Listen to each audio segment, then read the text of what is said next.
Hi, I'm JJ and I'm an alcoholic. Whatever the hell that means. I don't like labels. Much the same way as I find little meaning in the political dichotomy of left and right, absolute terms like alcoholic or even addict annoy me because they fail to address the multiple variables and individual circumstances that come together to constitute causation. Instead, labels like alcoholic attribute problematic behaviour to some mysterious, immutable malfunction, some genetic abnormality that renders the subject forever afflicted and bound to a chaste existence of pious abstinence, lest he fall once again into the black abyss, never again to emerge. This is the wisdom of Alcoholics Anonymous, held as gospel and imparted to the new initiate in earnest tones that always fall just short of sanctimonious. You are not like other people. You have a disease that cannot be cured, and we have the answer. I should stress that I have only the utmost admiration for the fellowship of AA and its many offshoots. The work that is done in these groups and the lives that have been saved is nothing short of miraculous. If asked whether I would recommend AA as an option for someone struggling with the bottle, I would answer unequivocally yes every time. I myself have attended a handful of meetings. Most of these were as the invitee of a friend who had opted for the path of total abstinence and seen his own struggle reflected in my behaviour. I found much to be inspired about in these meetings, but there was also a dogmatic overtone that offended my contrarian nature. A therapist once told me that I did not fit the clinical definition of alcoholic because I was able to go for many days at a stretch without a drink. At the time I was living my best life, enthralled in my own hedonistic pantomime. My marketing job afforded me ample opportunity for workday boozing. Indeed, my boss at the time was an old ad man with a 9-bottle-a-day wine habit, whom I both looked up to and consciously emulated. So cavalier was my drinking that I would often show up to my therapy sessions half drunk, and I would sit there rhapsodizing about my life and my problems, feeling very cinematic and ironic, while my poor therapist tried not to be too judgmental. After all, I was paying her $180 an hour. And indeed, I thought, why shouldn't I drink before therapy? I'm paying good money to be here. And anyway, it loosens me up and helps me articulate myself. Perhaps what I needed to hear from her at that time in my life was that I was indeed an alcoholic. For I clearly remember feeling vindicated by her diagnosis. If I didn't fit the clinical definition, then obviously there was nothing to worry about, and I continued to drink with a ravenous passion for the next 6 years. This is why I don't like labels. Just as the colloquial label of alcoholic can oversimplify a complex physiological and psychological issue and ascribe a blunt, permanent solution without regard to nuance, the clinical label of alcoholic can be too narrow and thus fail to diagnose a serious issue such as the one that I was clearly manifesting. The point was that I had a drinking problem, and it was getting worse. But realistically, no label, whether ascribed by a friend or clinical professional, was going to change my ways. I was a committed drinker, and I wasn't going to be told what to do. Ironically, it is this same pig-headedness that eventually furnished me with the means to control my drinking problem. Having reached rock bottom in late 2019, I knew I had to do something. But I also knew a few things about myself and the nature of my addictions. One of the few benefits of being such a self-indulgent drunk as I was is that you tend to study your own behaviour closely, as you might a compellingly flawed fictional character in a book or movie. In doing so, I had worked out the following key truths about myself. Firstly, I tend towards extremes, not just with alcohol, but anything that produces a dopamine hit. Drugs, food, sex, you name it. But this was also true of activities like exercise and creative expression. My problem was not that I was specifically alcoholic, but that my brain was overly fond of the dopamine response. And secondly, I am usually able to effectively control my dopamine-based urges when they lead to bad outcomes, and also to effectively channel the urge towards positive behaviour. For instance, I successfully quit smoking cold turkey at age 25, and I dropped over 20 kgs from my peak weight and learned how to control my food intake while simultaneously finding great pleasure in taking up running. I knew I was capable of controlling my urges, so why had I gotten to the point where I was drinking before work in the morning and downing a bottle of wine at lunchtime? Simple. I had not admitted to myself that it was a real problem. There is nothing profound or original in this first step towards recovery that I've just identified. Everyone knows that admitting one has a problem is where every journey of healing must begin. Without this crucial ingredient, nothing can change. I didn't experience this realization in a blinding instant of enlightenment. It was more of a creeping certainty that solidified over the course of a few months. But nevertheless, once in the possession of this certainty, I was able to formulate a plan. Here my contrarian pig-headedness asserted itself. For one, because I simply do not like being expected to operate within a prescribed doctrine, but also because I already knew that it wasn't the alcohol per se that was the problem, but rather my failure to address this particular addictive behaviour. Logic dictated that now I had admitted it was a problem, it was likely I could control it, as I did my other compulsive behaviours, such as eating and smoking. I began by setting a goal. I would surpass my longest ever sober stint, which had been in abstinent April in 2017. That was it. At least 31 days sober. Then I would take stock and see if I could drink for a weekend before resuming my sobriety for another extended period. I did 33 days sober, and then I got drunk for 2 days. I then required another further 2 days of moderate consumption to wean myself back to sobriety. At the end of this 4-day planned relapse, I had a few key learnings. 1. The sense of achievement, the dopamine I received from achieving my longest ever sober stint, outweighed the sense of release and reward that I got from the booze I consumed that weekend. 2. When I started drinking again, things at home got worse. My girlfriend and I were at each other's throats. And 3. I found myself gladly anticipating my next sober stint. How long could I go this time? 40 days, or even longer. I did 38 days, and then spent just 2 days indulging my old friend the gin bottle. The reason I know these numbers 2 years later is because I wrote them down. I got myself a calendar and put a big check mark on each day that represented 24 hours without alcohol passing my lips. This daily logging system is something I've maintained to this day, and I believe it's one of the crucial factors in my ongoing success in controlling my drinking.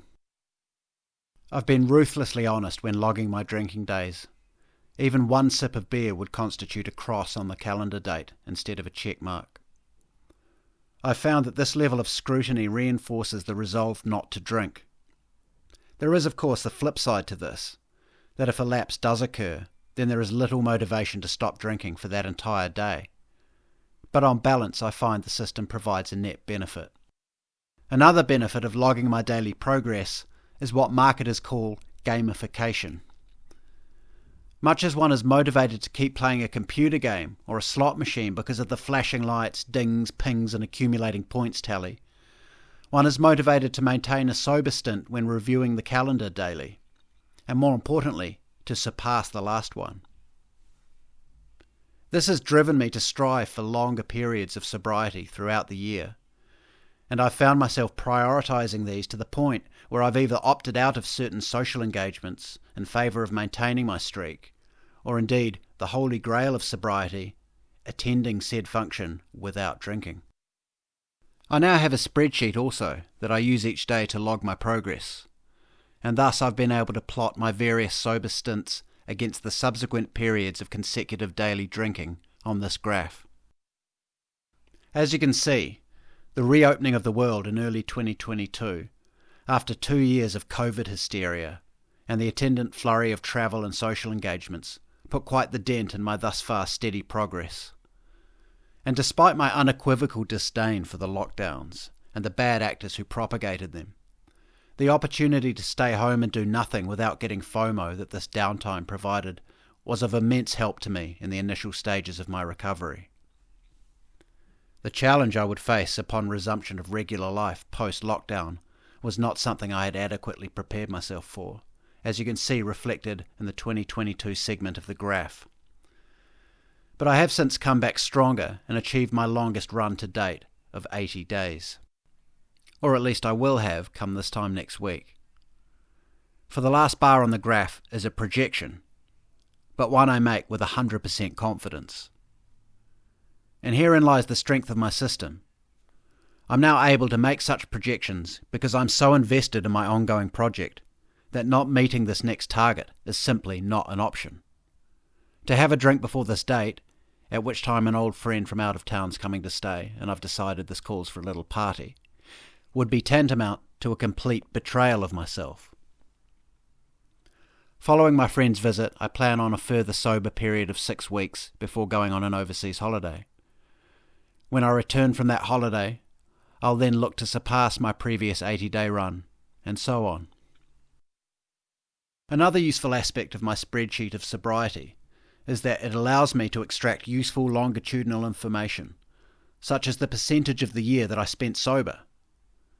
For instance, in 2021, there were 301 out of 365 days where I didn't touch a drop of booze, or 82.47% of the year. I aim to beat this in 2022. It'll be tight due to my sketchy start, but I think I can clear last year's total just. I'm also able to examine common problem periods such as Christmas and New Year's. In the 2020 to 2021 holiday period, I drank for 31 consecutive days. The following Christmas, I was determined to significantly cut this down, and I managed to reduce my festive stint to 17 days. There are, of course, myriad factors, both intrinsic to sobriety and in the form of fringe benefits that hugely reinforce and motivate this ongoing effort. Things like increased productivity, better sleep, a more harmonious home life, and more money in my pocket. But these are all topics for another day. My purpose here today is to discuss the basic mechanics of my current sobriety system. It's ironic that this system is fueled by the same two factors that made me such a terrible drinker: my stubborn refusal to do things the way others have prescribed, and my partiality to a good whack of dopamine. My pig-headedness compelled me to find a tailor-made way forward that did not demand permanent abstinence, because let's face it, drinking is fun. And my tendency to chase the reward hit of dopamine has enslaved me to the recurring sense of achievement I get when I one-up myself on my sobriety goals. Is my system perfect? Of course not. Is it a substitute for the benefits of total sobriety? No. There have been and will continue to be times when I've behaved badly and done things I've regretted while drunk. Crucially though, the frequency of these events has been minimised, whereas it used to be a weekly and often daily occurrence. Will this system work for everyone the way it's working for me? I doubt it. For people are nuanced, as I pointed out earlier. There's no such singular thing as an alcoholic, just people with varying predispositions towards chemical dependency. But if it's working for me, I find it probable that others could benefit from it too. Perhaps the most crucial question is, will my system work for me long term? While I can say with certainty that I won't be having my next drink until next week when my friend arrives, I can't answer this question. All our futures are unknown. All we can do is to intimately know ourselves, be cognizant of the many variables we're likely to encounter, and plan accordingly. And that's essentially what my system has evolved into, a planning matrix. It is a means by which I can ensure my goals are achieved, while allowing myself the luxury of an indulgent weekend or holiday from time to time. Importantly though, the goals come first. This was not always the case, and were I to plot another graph for the preceding decade using the same criteria, the ratio would easily be inverted, and then some. And it's when I picture this inversion that I know I have achieved something remarkable here. Again, I stress that this is not a sobriety story as we have commonly come to know them in our culture. And I expect many AA stalwarts would look down on my claims here as the frenetic hubris of an addict who cannot fully admit to his problem. I would respectfully disagree, while reiterating once more that if you or someone you know are battling a drinking problem, then an AA meeting is a great place to start. But what I'm doing appears to be working for me at the moment. I have changed my life immeasurably. This may change again in the future, but such is life. It is a work in progress, a process of trial, error, and constant recalibration. And this is the final and perhaps the most important aspect of my sobriety system. It's not static, but geared towards constant and incremental improvement. If I achieved 82.47% sobriety last year, then I'm aiming for 83% this year, and 85% the year after. In turn, this imperative motivates me to restrict my periods of indulgence to a few days, rather than a week or two, because every day's sobriety counts towards that tiny shift of the needle. I am of course aware that theoretically I'll one day reach a threshold beyond which no further improvement is possible. This could mean I find that 36 out of 365 days is the minimum number of drinking days I need, or about 90% sobriety for the year. Or it could even mean that I reach 100%. For it is indeed true that the longer I do this, the more I find to enjoy about being sober, and the greater value I place on each day free from hangover and the tremendous opportunity each of these affords me for growth and creation. It could, of course, go in the other direction. As such, I don't take anything for granted, and am perfectly happy to call myself an alcoholic, if that simplifies things for people. But I don't like labels, and I don't like to take an absolute position on things. As Ozzy Osbourne once said when asked by a reporter if he was sober, "I'm sober today." I could add an appendix to that statement, and it's been 73 days since my last drink. But we've already covered all that. So let's just end where we started, with a simple declarative statement. I'm JJ, and I'm an alcoholic. But if that's true, then so is this. I'm JJ, and I don't drink.